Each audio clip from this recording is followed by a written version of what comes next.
Good morning and welcome to Radio Friends on Friday, January the 24th. We have Dr. Anand Chockalingam with us today, and I from MU Healthcare, and I'm always pleased to have you with us, Doctor, because you have some really important heart-healthy news for us that you share each time.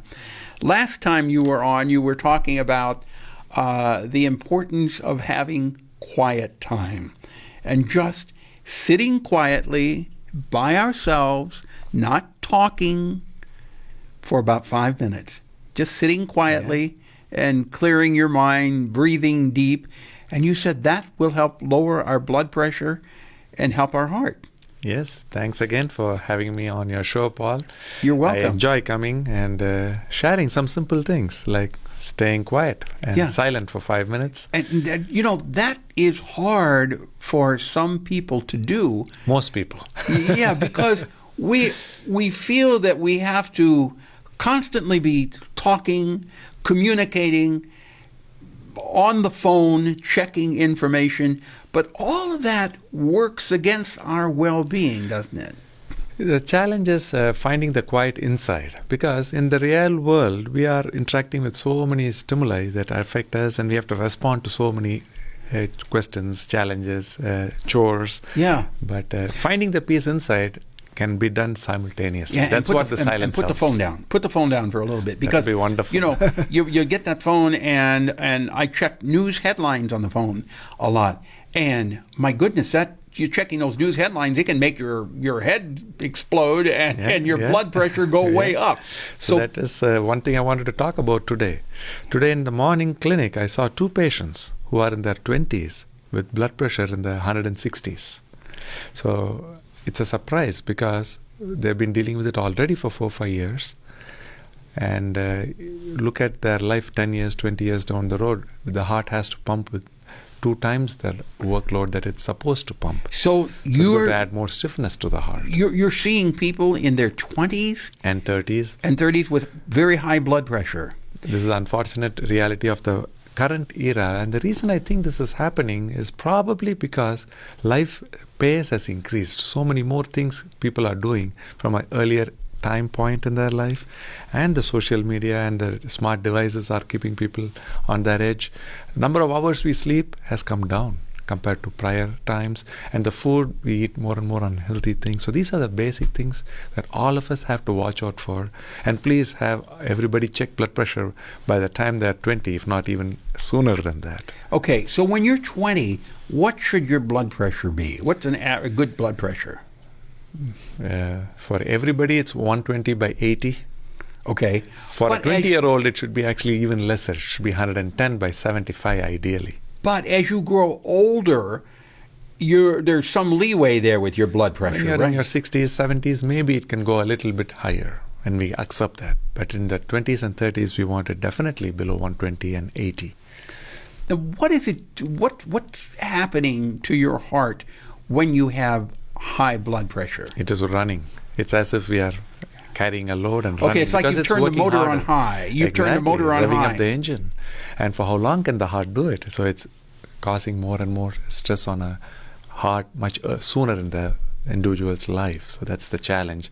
We want to identify and address earlier and earlier in the individual's life if possible. As far as exercising for young people who have high blood pressure, do you tell them they need to increase their exercise? Yes. People are all leading an active life, but we expect ideally 30 minutes dedicated to some exercise on most days of the week.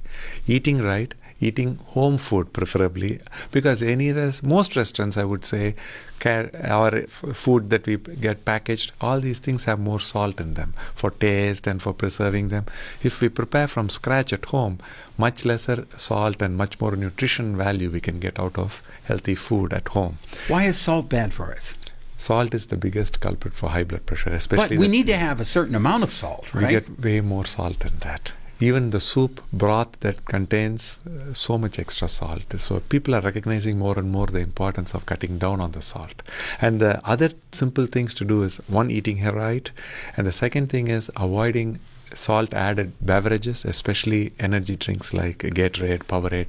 These things, people, unless they're exercising for 10 continuous hours, 8 hours, they don't need it. If we are exercising for 1 or 2 hours or playing some sport, we can do fine without any electrolyte supplementation. So what you're saying is, when you're drinking those athletic drinks, if you've been exercising for just an hour or so, you're giving your body unneeded salt. Yeah, losing the benefit of the exercise. The exercise and the sweating is meant to relieve the extra salt, whereas we put it back through the drinks. We want to avoid that. Well, let me tell you, when I was in the military, when I was going through basic training, and it was in the warm weather, they used to issue salt tablets, those big. Yes. And see, we had to take those salt tablets. Yes, that was useful because that's throughout the day and that's very strenuous.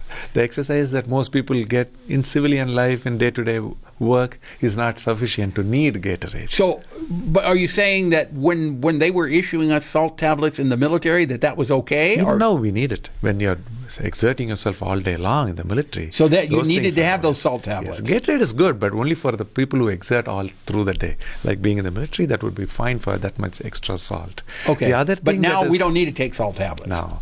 The other thing is intermittent fasting. There is so much evidence that if we don't eat for 12, 14, 16 hours a day and drink only plain water, even if we do it 1 or 2 times a week, we can get so much blood pressure reduction and health benefits. So this is going to become in the next 5 years, 10 years, so much more part of what we hear in the regular media. You're saying don't eat for 12 or 14 hours in one day? Even up to 24 hours we can go once a week where we drink only water. But it's not easy for the first month, but I've been doing it for close to 2 years now, and it's still not easy, but I do it because it may reduce my chances of blood pressure, diabetes, and dementia. I don't want to be old with dementia if I can avoid it, even Parkinson's. A lot of long-term health benefits if we provide the body up to 15 to 20 hours once a week at least, where there is no calorie It doesn't count when you're sleeping at nighttime? It is natural ketosis. Yes, nighttime counts, but we have to give at least 12 hours. Okay. You know what, Doctor? We're out of time here.